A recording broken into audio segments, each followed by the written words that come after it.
Hello friend, welcome to my channel and ଆମେ ଫେରି ସେ ଆମର ବଳରାମ ଦାସ ଓ ଜଗନ୍ନାଥ ଦାସଙ୍କ କାହାଣୀ ସଂକ୍ଷିପ୍ତ ଉତ୍ତରମୂଳକ ପ୍ରଶ୍ନ ଉତ୍ତର ଆଲୋଚନା କର୍ମା। ତ 38 ନମ୍ବର ପ୍ରଶ୍ନ ହେଉଛି କୋଇଲି ସାହିତ୍ୟ କାହାକୁ କହନ୍ତି? ଉତ୍ତର ଚଉତିଶା ରଚନାର ଦ୍ୱିତୀୟ ପଦକ୍ଷେପ ହେଉଛି କୋଇଲି। ଓଡ଼ିଆ ସାହିତ୍ୟରେ କୋଇଲି ରଚନାର ସୃଷ୍ଟି ଷୋଡ଼ଶ ଶତାବ୍ଦୀରୁ ହୋଇଛି ବୋଲି ଅନୁମାନ କରାଯାଏ। ସଂସ୍କୃତ ସାହିତ୍ୟରୁ ହଂସଦୂତ, ମେଘଦୂତ, ପୁଣି ପାଶ୍ଚାତ୍ୟରେ ଓଡ଼ିଶୀ ପରି ଓଡ଼ିଆ ସାହିତ୍ୟରେ କୋଇଲିର ସୃଷ୍ଟି ଓ ଅଭିବୃଦ୍ଧି। କୋଇଲିକୁ ସମ୍ବୋଧନ କରି ରଚିତ ହୋଇଥିବା ଗୀତକୁ କୋଇଲି କୁହାଯାଏ। ଏହା ସନ୍ଦେଶମୂଳକ ଗୀତିକା। କୋଇଲିମାନଙ୍କ ମଧ୍ୟରେ ମାର୍କଣ୍ଡ ଦାସଙ୍କ କେଶବ କୋଇଲିକୁ ପ୍ରାଚୀନତମ ରଚନା ରୂପେ ଗ୍ରହଣ କରାଯାଇଥାଏ। କୃଷ୍ଣ ମଥୁରାକୁ ଯାଇ ନ ଫେରିବାରୁ ମାତା ଯଶୋଦା ନିଜ ଅନ୍ତରର ବ୍ୟଥାକୁ କୋଇଲି ଆଗରେ ପ୍ରକାଶ କରିବା ପ୍ରସଙ୍ଗ ଏହାର ଅସଲ ବସ୍ତୁ। ଚଉତିଶା କ୍ରମରେ ଏହା ରଚିତ ହୁଏ। 29 ନମ୍ବର ପ୍ରଶ୍ନ ହେଉଛି ମାଳିକା କାହାକୁ କୁହାଯାଏ? ଉତ୍ତର ଆମ ସାହିତ୍ୟରେ ମହାପୁରୁଷଙ୍କ ଭବିଷ୍ୟତବାଣୀକୁ ଆଲୋଚନାମାନେ ମାଳିକା ନାମରେ ପରିଚିତ କରାଯାଇଛନ୍ତି। ଏଥିରେ ଜୀବନର ଭବିଷ୍ୟତ ନିର୍ଦ୍ଦେଶ କରାଯାଇଥାଏ। ଏହାର ରଚନା ଶୈଳୀ ସରଳ ଓ ସଙ୍ଗୀତ କଥା ପାଇଁ ଏଗୁଡ଼ିକର ଲୋକପ୍ରିୟତାକୁ ବେଶ୍ ଜାଣିହୁଏ। ପାଞ୍ଚଶଖା ଯୁଗରେ କବି ଅଚ୍ୟୁତାନନ୍ଦ ଦାସ ବହୁ ମାଳିକାର ସ୍ରଷ୍ଟା। ଅବତାର ମାଳିକା, ଗରୁଡ଼ ଗୀତା, ଜାଇଫୁଲ ମାଳିକା, ଶିଶୁ ଅନନ୍ତଙ୍କ ଚୁମ୍ବକ ମାଳିକା ଓଡ଼ିଶାରେ ପ୍ରଚଳିତ ଗୋଟିଏ ଗୋଟିଏ ଲୋକପ୍ରିୟ ମାଳିକା କହିଲେ ଅତ୍ୟୁକ୍ତି ହେବ ନାହିଁ। 40 ନମ୍ବର ପ୍ରଶ୍ନ ହେଉଛି ସଂହିତା କାହାକୁ କୁହାଯାଏ? ଉତ୍ତର ବୈଦିକ ତତ୍ତ୍ୱ ରାଜିର ସରଳ ପ୍ରକାଶ ରୂପେ ଏହା ସୁବିଦିତ। ମନୁ, ମାର୍ଗ, ପରାମର୍ଶର ପ୍ରଭୃତିଙ୍କର ସଂସ୍କୃତ ରଚନାର ଅନୁବାଦ ହିଁ ସଂହିତା ନାମରେ ପରିଚିତ। ଓଡ଼ିଆ ସାହିତ୍ୟରେ ଏହା ଗୋଟିଏ ମୌଳିକ ରଚନା। ପଞ୍ଚସଖା ଯୁଗରେ ଏହାର ବିକାଶ ହୋଇଛି। ଅଚ୍ୟୁତାନନ୍ଦ 36 ଗୋଟି ସଂହିତା ରଚନା କରିଥିବାର କଥା ଉଲ୍ଲେଖଛନ୍ତି। 41 ନମ୍ବର ପ୍ରଶ୍ନ ହେଉଛି ଚମ୍ପୁ କାହାକୁ କୁହାଯାଏ? ସଂସ୍କୃତ ଆଳଙ୍କାରିକ ମତରେ ଚମ୍ପୁ ଏକ ସ୍ୱତନ୍ତ୍ର ରଚନା। ଗଦ୍ୟ ପଦ୍ୟ ମୟଂ କାବ୍ୟ ଚମ୍ପୁରିତ୍ୟଭିଧୀୟତେ ଅର୍ଥାତ୍ ଗଦ୍ୟ ଓ ପଦ୍ୟମୟ କାବ୍ୟ ହିଁ ଚମ୍ପୁ। ଚମ୍ପୁ ରଚନା ପାଇଁ କବିସୂର୍ଯ୍ୟ ବଳଦେବ ରଥ ଓଡ଼ିଆ ସାହିତ୍ୟରେ ପ୍ରସିଦ୍ଧି ଲାଭ କରିଛନ୍ତି। ଏହା ମଧ୍ୟ ଚଉତିଶା କ୍ରମରେ ଲେଖାଯାଏ। କିଶୋରଚନ୍ଦ୍ର ଚମ୍ପୁର ଗଦ୍ୟ ଅଂଶ ସଂସ୍କୃତରେ ଓ ପଦ୍ୟ ଅଂଶ କ ଠାରୁ କ୍ଷ ଅକ୍ଷର କ୍ରମରେ ରଚିତ ହୋଇଛି। ଆଜିର 42 ନମ୍ବର ପ୍ରଶ୍ନ ହେଉଛି ସମ୍ବାଦ କାହାକୁ କୁହାଯାଏ? ଉତ୍ତର ଦୁଇ ଜଣଙ୍କ କଥୋପକଥନ ଛଳରେ ନିଗୂଢ଼ ଧର୍ମତତ୍ତ୍ୱ ରଚନାର ପ୍ରଖ୍ୟାପନକୁ ସମ୍ବାଦ କୁହାଯାଏ। ଓଡ଼ିଆ ଭାଗବତରେ ଯଦୁ, ଅବଧୂତ ସମ୍ବାଦ ବା ଶୁକ ପରୀକ୍ଷିତ ସମ୍ବାଦ ପରି ସ୍ୱତନ୍ତ୍ର ରୂପେ ଏହା ରଚନା କରାଯାଏ। ଜଗନ୍ନାଥ ଦାସଙ୍କ ଦୀକ୍ଷା ସମ୍ବାଦ, ଅନନ୍ତ ଦାସଙ୍କ ଗରୁଡ଼ ଅନନ୍ତ ସମ୍ବାଦ ଏହି ରଚନାର ଗୋଟିଏ ଗୋଟିଏ ପ୍ରମାଣ ମାତ୍ର। 43 ନମ୍ବର ପ୍ରଶ୍ନ ହେଉଛି ଟୀକା ରଚନା କ'ଣ? ଉତ୍ତର କୌଣସି ଜଟିଳ ତତ୍ତ୍ୱର ସରଳ ଓ ସଂକ୍ଷିପ୍ତକାର ବର୍ଣ୍ଣନାକୁ ଓଡ଼ିଆ ସାହିତ୍ୟରେ ଟୀକା କୁହାଯାଏ। ବଙ୍ଗଳାର ମୟନାବତୀର ଗାନ ବା ରାଜା ଗୋବିନ୍ଦ ଚନ୍ଦ୍ର କଥା, ଓଡ଼ିଶାରେ ଟୀକା ମହାଭାରତ ସଂକ୍ଷିପ୍ତ ଆକାରରେ ବର୍ଣ୍ଣିତ ହୋଇଛି। ତେଣୁ ଏହି ଟୀକାର ଅର୍ଥ ମଧ୍ୟ ଛୋଟ ବା ଟିକି ରୂପ ଗ୍ରହଣ କରାଯାଇପାରେ। ଓଡ଼ିଆରେ ଯଶୋବନ୍ତଙ୍କ ଗୋବିନ୍ଦ ଚନ୍ଦ୍ର ଟୀକା ଦେଖିବାକୁ ମିଳେ। 44 ନମ୍ବର ପ୍ରଶ୍ନ ହେଉଛି ଭଜନ କାହାକୁ କହନ୍ତି? ଉତ୍ତର କାମନା ନଥିବା ଭଳି ରସାତ୍ମକ ସଙ୍ଗୀତକୁ ଭଜନ କୁହାଯାଏ। ଭଜ ଧାତୁରୁ ଭଜନ ଶବ୍ଦ ସୃଷ୍ଟି। ଜଣାଣ ବା ପ୍ରାର୍ଥନା ପରି ଏଥିରେ ଅଭିଲକ୍ଷିତ ପଦାର୍ଥ ପ୍ରାପ୍ତି ନିମନ୍ତେ ଭକ୍ତ କେବେ ହେଲେ ଏଥିରେ ନିବେଦନ କରେ ନାହିଁ। କେବଳ ଉପାସ୍ୟ ଦେବତାଙ୍କର ନାମ, ରୂପ, ଗୁଣ, ଲୀଳା ଏଥିରେ କୀର୍ତ୍ତନ କରାଯାଏ। 45 ନମ୍ବର ପ୍ରଶ୍ନ ହେଉଛି ଚଉତିଶାରେ କେତେ ଗୋଟିଏ ଅକ୍ଷର ବ୍ୟବହାର କରାଯାଏ? ଓଡ଼ିଆ ସାହିତ୍ୟର ପ୍ରଥମ ଚଉତିଶାର ନାମ କ'ଣ? ଓଡ଼ିଆ ଭାଷାରେ 34ଟି ଅକ୍ଷରକୁ ବ୍ୟବହାର କରି ଚଉତିଶା ରଚନା କରାଯାଇଥାଏ। ୱ, ନ୍ୟ, ଣ, ନ, ମ ଅକ୍ଷରରେ ଭିନ୍ନ ଭିନ୍ନ ଅକ୍ଷର ବ୍ୟବହାର କରି ଓଡ଼ିଆ ସାହିତ୍ୟର ପ୍ରଥମ ଚଉତିଶା ହେଉଛି ବର୍ଷା ଦାସଙ୍କର କଳସା ଚଉତିଶା। ଏଥିରେ ଶିବ ପାର୍ବତୀଙ୍କର ବିବାହ ପ୍ରସଙ୍ଗ ବର୍ଣ୍ଣିତ। ଏହା ଏକ ହାସ୍ୟରସାତ୍ମକ ରଚନା। 46 ନମ୍ବର ପ୍ରଶ୍ନ ହେଉଛି ବଳରାମ ଦାସଙ୍କର ଜଗମୋହନ ରାମାୟଣ କେଉଁ ବୃତ୍ତରେ ରଚିତ? ଉତ୍ତର ସାରଳାଙ୍କ ମହାଭାରତ ପରି ବଳରାମ ଦାସଙ୍କ ଜଗମୋହନ ରାମାୟଣ ଦାଣ୍ଡି ବୃତ୍ତରେ ରଚିତ। ଦାଣ୍ଡି ବୃତ୍ତରେ ରଚିତ ହୋଇଥିବାରୁ ଏହି ରାମାୟଣ ଗ୍ରନ୍ଥକୁ ମଧ୍ୟ ଦାଣ୍ଡି ରାମାୟଣ କୁହାଯାଏ। 47 ନମ୍ବର ପ୍ରଶ୍ନ ହେଉଛି ଅନନ୍ତ ଦାସଙ୍କ ପ୍ରବର୍ତ୍ତିତ ସମ୍ପ୍ରଦାୟର ନାମ କ'ଣ? ଉତ୍ତର ଅନନ୍ତ ଦାସଙ୍କ ପ୍ରବର୍ତ୍ତିତ ସମ୍ପ୍ରଦାୟକୁ ତାଙ୍କର ଶିଶୁ ଉପାଧି ଅନୁସାରେ ଶିଶୁ ସମ୍ପ୍ରଦାୟ ବୋଲି କୁହାଯାଏ। ଧର୍ମର ଅନୁରୂପ ପ୍ରାଣ ସମ୍ପର୍କିତ ବହୁ ପୌକ୍ଷିକ ଆଚାର ଅବଲମ୍ବନ କରୁଥିବାରୁ ଏହି ସମ୍ପ୍ରଦାୟର ବୈଷ୍ଣବମାନେ ଶିଶୁ ବୈଷ୍ଣବ ନାମରେ ପରିଚିତ ଲାଭ କରୁଥିଲେ। ଶିଶୁ ଅନନ୍ତ ଏ ସମ୍ପ୍ରଦାୟର ଅନୁଗାମୀ, ପ୍ରଚାରକ ଓ ପ୍ରବର୍ତ୍ତକ। 48 ନମ୍ବର ପ୍ରଶ୍ନ ହେଉଛି ପଞ୍ଚସଖା ବ୍ୟତୀତ ଏହି ପଞ୍ଚସଖା ଯୁଗର ଅନ୍ୟ କବି ଓ ପୁରାଣକାରଙ୍କର ନାମ ଉଲ୍ଲେଖ କର। ଉତ୍ତର ପଞ୍ଚସଖାଙ୍କ ବ୍ୟତୀତ ପଞ୍ଚସଖା ଯୁଗର ଶେଷ ପର୍ଯ୍ୟାୟରେ ଚୈତନ୍ୟ ଦାସ, କହ୍ନାଇ ଖୁଣ୍ଟିଆ, ଦିବାକର ଦାସ, ମାଧବ ପଟ୍ଟନାୟକ, ଈଶ୍ୱର ଦାସ, ମାଧବୀ ଦାସ, ଧରଣୀଧର ମିଶ୍ର, ସାଲବେଗ, ଶଙ୍କର ଦାସ, ପୀତାମ୍ବର ଦାସ, ମହାଦେବ ଦାସ, କଣ୍ଠ ଦାସ ପ୍ରମୁଖ କବି ଓ ପୁରାଣକାରମାନେ ଲେଖନୀ ଚାଳନା କରି ଓଡ଼ିଆ ଭାଷା ସାହିତ୍ୟକୁ ପରିବର୍ତ୍ତିତ କରିଥିଲେ। 49 ନମ୍ବର ପ୍ରଶ୍ନ ହେଉଛି ଚୈତନ୍ୟ ଭାଗବତ ଓ ଜଗନ୍ନାଥ ଚରିତାମୃତ କାହାର ରଚନା? ଉତ୍ତର ପଞ୍ଚସଖା ଯୁଗ କବି ଈଶ୍ୱର ଦାସ ଚୈତନ୍ୟ ଭାଗବତ ରଚନା କରିଥିଲେ। 48 ଛାନ୍ଦ ବିଶିଷ୍ଟ ଏହି ଗ୍ରନ୍ଥରେ ଶ୍ରୀ ଚୈତନ୍ୟଙ୍କ ଜୀବନୀ ବର୍ଣ୍ଣିତ।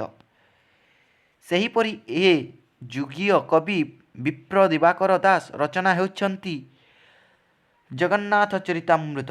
ଏଥିରେ ଅତିବଡ଼ି ସମ୍ପ୍ରଦାୟର ସିଦ୍ଧାନ୍ତ ଓ ଜଗନ୍ନାଥ ଦାସଙ୍କର ଜୀବନୀ ପୂର୍ଣ୍ଣ ରୂପେ ବର୍ଣ୍ଣିତ ହୋଇଛି।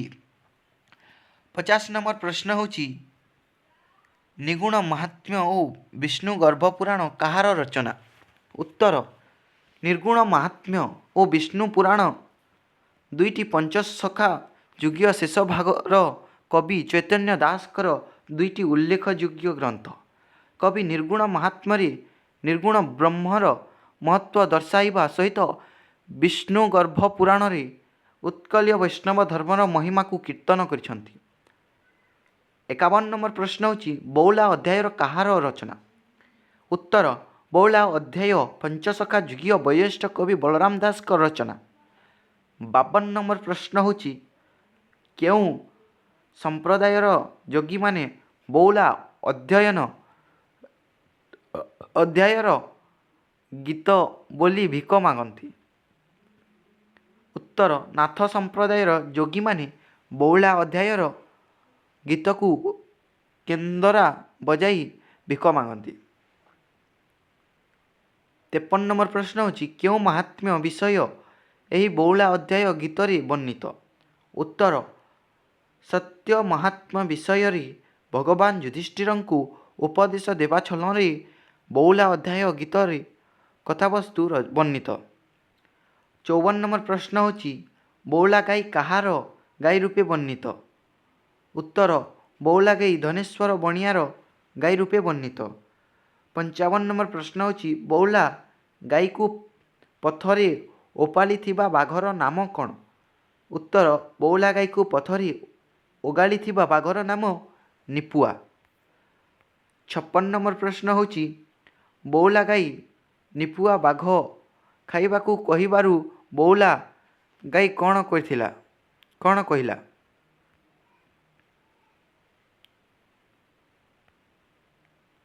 ଉତ୍ତର ହେଉଛି ବଉଳା ଗାଈକୁ ନିପୁଆ ବାଘ ଖାଇବାକୁ କହିବାରୁ ବଉଳା ଗାଈ ନିଜ ସନ୍ତାନଙ୍କ କ୍ଷୀର ଦେଇ ଫେରିଆସିବ ବୋଲି ଇଚ୍ଛା ଜଣାଇ ସତ୍ୟ କଲା। 57 ନମ୍ବର ପ୍ରଶ୍ନ ହେଉଛି ବଉଳା ଗାଈ ସତ୍ୟ ରଖିଲା କି? ଉତ୍ତର ହଁ, ବଉଳା ଗାଈ ନିଜ ସନ୍ତାନକୁ କ୍ଷୀର ଦେଇ ପୁଅକୁ ଛାଡ଼ି ମରିବାକୁ ଯାଉଛି ବୋଲି ଅତ୍ୟନ୍ତ ଦୁଃଖ ପ୍ରକାଶ କଲେ ବି ସତ୍ୟ ରକ୍ଷା କରି ବାଘ ନିକଟକୁ ଫେରି ଆସିଲା। 58 ନମ୍ବର ପ୍ରଶ୍ନ ହେଉଛି ନିପୁଆ ବାଘ କ'ଣ କଲା? ଉତ୍ତର ବଉଳା ବାଘ ନିକଟକୁ ସତ୍ୟ ରକ୍ଷା କରି ଫେରି ଆସିବା ପରେ ଜଗନ୍ନାଥ ବଉଳାର ମନ କଥା ଜାଣି ବ୍ୟାଘ୍ର କଣ୍ଠରେ ବସିଲେ ଓ ନିପୁଆ ବ୍ୟାଘ୍ର ବଉଳା ଗାଈକୁ ନ ଖାଇ ଫେରାଇ ଦେଲେ। 59 ନମ୍ବର ପ୍ରଶ୍ନ ହେଉଛି ବଉଳା ଅଧ୍ୟାୟର ଅନ୍ୟ ଶାଖା ଗଳ୍ପଟି କ'ଣ? ଉତ୍ତର ବଉଳା ଅଧ୍ୟାୟର ଅନ୍ୟ ଶାଖା ଗଳ୍ପଟି ହେଉଛି ବଉଳା ମୁଖରେ ଅନ୍ନଦାନର ମାହାତ୍ମ୍ୟ କଥା। 60 ନମ୍ବର ପ୍ରଶ୍ନ ଶାଖା ଗଳ୍ପରେ କେଉଁ ବଣିଆ ପ୍ରସଙ୍ଗ ବର୍ଣ୍ଣନା କରାଯାଇଅଛି? ଉତ୍ତର ଶାଖା ଗଳ୍ପରେ ଅଙ୍ଗ ଦେଶର କଳିଙ୍ଗପୁରରେ ବିତେଶ୍ୱର ବଣିଆ ପ୍ରସଙ୍ଗ ବର୍ଣ୍ଣିତ ହୋଇଛି। 61 ନମ୍ବର ପ୍ରଶ୍ନ ହେଉଛି ବିତେଶ୍ୱର ବଣିଆର ଗାଈ ନାମ କ'ଣ? ସେ କ'ଣ କଲା? ଉତ୍ତର ବିତେଶ୍ୱର ବଣିଆ ଗାଈ ନାମ ସୁବାଣୀ। ସେ ଜନ୍ମ ନ କରିବାରୁ 2 ଜଣ କସାଇକୁ ସେ ଗାଈକୁ ବିକିଦେଲା। 62 ନମ୍ବର ପ୍ରଶ୍ନ କସାଇମାନେ ଗାଈକୁ କ'ଣ କଲେ? ଉତ୍ତର କସାଇମାନେ ଗାଈକୁ ହତ୍ୟା କଲେ। 63 ନମ୍ବର ପ୍ରଶ୍ନ ହେଉଛି କସାଇମାନଙ୍କ ଠାରୁ ରକ୍ଷା ପାଇବା ପାଇଁ ସୁବାଣୀ ଗାଈ କ'ଣ କଲା ଓ କ'ଣ ଫଳ ପାଇଲା? ଉତ୍ତର କସାଇ ଗାଈ ଠାରୁ ରକ୍ଷା ପାଇବା ପାଇଁ ସୁବାଣୀ ଗାଈ କୁବେର ସାହୁଙ୍କର ଆଶ୍ରୟ ଲୋଡ଼ିଲା, କିନ୍ତୁ କୁବେର ସାହୁ କସାଇ 2 ଜଣଙ୍କୁ ଖାଇବାକୁ ଦେଇ ଛାଡ଼ିଦେଲା। କସାଇମାନେ ଗାଈକୁ ହତ୍ୟା କଲେ ଓ କୁବେର ସାହୁକୁ ଦୋଷ ଲାଗିଲା। 64 ନମ୍ବର ପ୍ରଶ୍ନ ଗୋ ହତ୍ୟା ଦୋଷରେ କୁବେର ସାହୁ କ'ଣ ହେଲା? ଉତ୍ତର ଗୋ ହତ୍ୟା ଦୋଷରେ କୁବେର ସାହୁ ଧନ ଜନ ଚାଲିଗଲା। ସେ ଭିକ ମାଗି ପେଟ ପୋଷିଲା। 65 ନମ୍ବର ପ୍ରଶ୍ନ କୁବେର ସାହୁ କିପରି ଗୋ ହତ୍ୟା ଦୋଷରୁ ମୁକ୍ତ ହେଲା? ଉତ୍ତର କୁବେର ସାହୁ ସ୍ତ୍ରୀ ତା'ର ବାପ ଘରୁ କିଛି ଧନ ଆଣି ବ୍ୟବସାୟ କରିବାକୁ କହିଲା। କୁବେର ସାହୁ ସଙ୍ଗରେ ତା ସ୍ତ୍ରୀ ଅଳ୍ପ କିଛି ଖୁଦ ଦେଇଥିଲା। କୁବେର ସାହୁ ବାଟ ଚାଲି ଚାଲି ସନ୍ଧ୍ୟା ସମୟରେ କ୍ଳାନ୍ତ ହୋଇ ଖୁଦ ଭୁତୁରାଇ 3 ଖଣ୍ଡ ପତ୍ରରେ ବାଢ଼ିଲା। ଭଗବାନ ବ୍ରାହ୍ମଣ ବେଶ ଧାରଣ କରି ସେଠାରେ ଉପସ୍ଥିତ ହୋଇ ଖୁଦ ଭକ୍ଷଣ କରି ତାକୁ ଗୋ ହତ୍ୟା ପାପରୁ ମୁକ୍ତ କଲେ। 66 ନମ୍ବର ପ୍ରଶ୍ନ ହେଉଛି ନିପୁଆ ବାଘ ଦେହତ୍ୟାଗ କରି କେଉଁଠିକି ଗଲା? ଉତ୍ତର ନିପୁଆ ବାଘ ଦେହତ୍ୟାଗ କରି ବୈକୁଣ୍ଠକୁ ଗଲା। 67 ନମ୍ବର ପ୍ରଶ୍ନ ହେଉଛି ବଉଳା ଗାଈ ସତ୍ୟର ମହାତ୍ମା ସମ୍ପର୍କରେ କ'ଣ କହିଛି? ଉତ୍ତର ବଉଳା ଗାଈ ସତ୍ୟର ମହାତ୍ମା ସମ୍ପର୍କରେ କହିଛି ମାତା ବୋଇଲେ ପୁତ୍ର ତୁରେ ଶୁଣୁ ମୋର ତହିଁ ସତ୍ୟକୁ ଚନ୍ଦ୍ର ସୂର୍ଯ୍ୟ ଆତଜାତ ହୋଇ। ଆଜିର 68 ନମ୍ବର ପ୍ରଶ୍ନ ହେଉଛି ମୃଗୁଣୀ ସ୍ତୁତି କାହାର ରଚନା? ଉତ୍ତର ମୃଗୁଣୀ ସ୍ତୁତି ପଞ୍ଚସଖା ଯୁଗରେ 2 ଜଣ କବିଙ୍କ ରଚନା। ଏହି 2 ଜଣ କବି ହେଉଛନ୍ତି ବଳରାମ ଦାସ ଓ ଜଗନ୍ନାଥ ଦାସ। ଏହି 2 ଜଣଙ୍କର ବର୍ଣ୍ଣିତ ବିଷୟବସ୍ତୁ କୌଣସି ପାର୍ଥକ୍ୟ ନାହିଁ। 69 ନମ୍ବର ପ୍ରଶ୍ନ ହେଉଛି ଏହି ମୃଗୁଣୀ ସ୍ତୁତିରେ କେଉଁ ପ୍ରସଙ୍ଗଟି ବର୍ଣ୍ଣିତ? ଉତ୍ତର ବ୍ୟାଧ କବଳରୁ ମୃଗୁଣୀ ରକ୍ଷା ପାଇବା ପ୍ରସଙ୍ଗ ଏହି ମୃଗୁଣୀ ସ୍ତୁତିରେ ବର୍ଣ୍ଣିତ। 70 नंबर प्रश्न होची एही मृगुणी स्तुति क्यों भाव वर्णित। उत्तर एही मृगुणी स्तुति नबाध भक्तिर शेष उक्ति पूर्ण आत्मसमर्पण भाव ही वर्णित। 71 नंबर प्रश्न होची जदु ओ अवधूत संवादर केतोटी गुरुଙ୍କୁ कथा कहुଯାଇଛି। उत्तर अतिबड़ी जगन्नाथ दास द्वारा लिखित ओडिया भागवत एकादश स्कंदर गृहीत। एथिरे 24 गुरुଙ୍କ कथा वर्णना କରାଯାଇଛି। वर्णित अछि ए 24 गुरुवाणी उद्धवे कहे चक्रपाणी एकथा परम आनंदे संक्षेप एकादश स्कंदे प्राकृत वंदे भागवत कहई दास जगन्नाथ। 72 नंबर प्रश्न होची जदु ओ अवधूत संवाद भागवतर क्यों स्कंद और क्यों अध्याय गृहीत। उत्तर जदु ओ अवधूत संवाद विषयटी अतिबड़ी जगन्नाथ दास भागवतर एकादश स्कंद अष्टम अध्याय 10 अध्याय पर्यंत विषय वस्तु को गृहीत। 73 नंबर प्रश्न होची 24 गुरु किए किए। उत्तर अतिबड़ी जगन्नाथ दास जदु ओ अवधूत संवाद जो 24 गुरु कथा कहते सेमाने हेले पृथ्वी वायु आकाश जल अग्नि चंद्रमा रवि कपोत अजगर समुद्र पतंग भ्रमर गज मधुसंग्रहकारी हरिण मीन पिंगला कुकुर बालक कुमारी सरबिंधाणी सर्प उन्ननाभि भृंगी बा पेशकारी कीट। 74 नंबर प्रश्न होची कपोत गुरु क्षेत्र में कवि क्यों रस व्यवहार करछंती। उत्तर जदु ओ अवधूत संवाद वर्णित कपोत गुरु प्रसंग कवि करुण रस व्यवहार करछंती कारण करुण रस अवलंबन विभाव हेउछि मृत प्रियजन ओ विशिष्ट धन इत्यादि। कपोती सहित दुईटी संतान जालरे पतन हेतु एही करुण रसर उद्रेक होइअछि। एठारे संतान और स्त्री जालरे पड़िबा अवलंबन विभाव कपोती विलाप करिबा ओ दैव को धिक्कार करिबा ही अनुभव कपोत मृत्यु को स्पर्श करिबा ही संचारी भाव तेणु यह करुण रस उद्रेक करिथाई। 75 नंबर प्रश्न होची कपोत गुरु वर्णन रे वात्सल्य रस अछि कि। उत्तर हाँ कपोत गुरु वर्णना वात्सल्य रहिबो। कपोत कपोती स्नेह दुईटी संतान पालिबारी दुईटी छुआ ही अवलंबन दुहिंकर हृदय जात स्नेह ही स्थायी भाव शिशु को दुईटीर कोमल शब्द ही उद्दीपन विभव रूपे गृहीत। पतंग आहार नेबा अनुभव संतान दुईटीर कोमल वचन शुणी नयन मुद्रित करिबा ही संचारी भाव तेणु एठारे वात्सल्य रस ही रहिबो। 76 नंबर प्रश्न होची 24 गुरु मध्य पिंगला किए। 24 गुरु उत्तर 24 गुरु मध्य पिंगला जड़े बेश्या नारी। 77 नंबर प्रश्न होची अवधूत कहीं बेश्या पिंगला को गुरु कले। उत्तर अवधूत बेश्या पिंगला मानसिक परिवर्तन को अनुभव करथिले से देह को मिछ माया बोली बुझी पारी ताहा देहरे थिबा परमात्मा को चिन्हि पारिबा ज्ञान को दर्शाई थिला सेतेबेले अवधूत तांकु गुरु रूपी स्वीकार करथिले। आज 58 नंबर प्रश्न होची परपुरुष को त्याग करी पिंगला बेश्या कौन कहला। परपुरुष को त्याग करी पिंगला बेश्या कहला कृष्णर अभय चरण आजी मु पशिबी शरण विषय जहार लोचन हरई आत्मबुद्धि ज्ञान एमंते मने मने चिंती रजनी होइला पाहंती निश्चल चित्त अवधाने पिंगला गला घोर मने एणु पिंगला गुरु मोर निराशी भ्रमर संसार।